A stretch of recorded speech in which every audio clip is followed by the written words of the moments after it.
नाशिक महापालिकेची सत्ता हातात आल्यापासून मनसेने इथल्या नागरिकांना आश्वासनांव्यतिरिक्त काहीही दिलेलं नाही। शहरातल्या रस्त्यांची अवस्था पाहिली की याची खात्री पडते।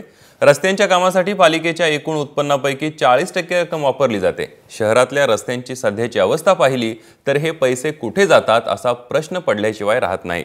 पावसाळ्यापूर्वी रस्त्यांच्या डागडुजीची कामं हातात घेण्यात आली होती, मात्र पावसाळा सुरुवात होतात शहरातल्या रस्त्यांवर खड्डेच खड्डे दिसू लागलेत। त्यामुळे डागडुजीच्या कामात भ्रष्टाचार झाल्याचा आरोप विरोधक करतायत। तसंच सत्ताधाऱ्यांच्या अधिकाऱ्यांवर अंकुशच राहिला नसल्याची टीकाही होते।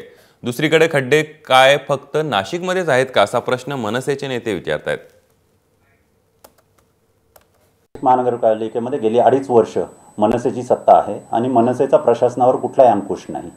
खऱ्या अर्थाने ज्या पद्धतीची कामं गेल्या 2.5 वर्षामध्ये व्हायला पाहिजे ती सिंहस्थ येऊ घातलेला आहे। सिंहस्थला तब्बल 40 लाख लोक जवळपास या नाशिक शहरात येणार आहेत। त्यासाठी ज्या पद्धतीची कामं या शहरामध्ये व्हायला पाहिजे ती होत नाही आहेत आणि ज्या ठिकाणी चांगले रस्ते आहेत ते रस्ते खोदून कॉन्क्रीटचे रस्ते करण्याचं काम चाललेलं आहे आणि जे रस्ते नव्याने डांबरीकरण केले जात आहेत ते महिनाभरात 15 दिवसात उखडले जात आहेत। याला सर्वस्वी प्रशासन जबाबदार आहे। विरोधकांनी तर खरं स्वतःचं आत्मपरीक्षण करून घ्यायला पाहिजे। नाशिक महानगरपालिकेतच फक्त मनसेची सत्ता आहे। उर्वरित महानगरपालिकेत सेना बीजेपीचे आहेत, काँग्रेस राष्ट्रवादीचे आहेत।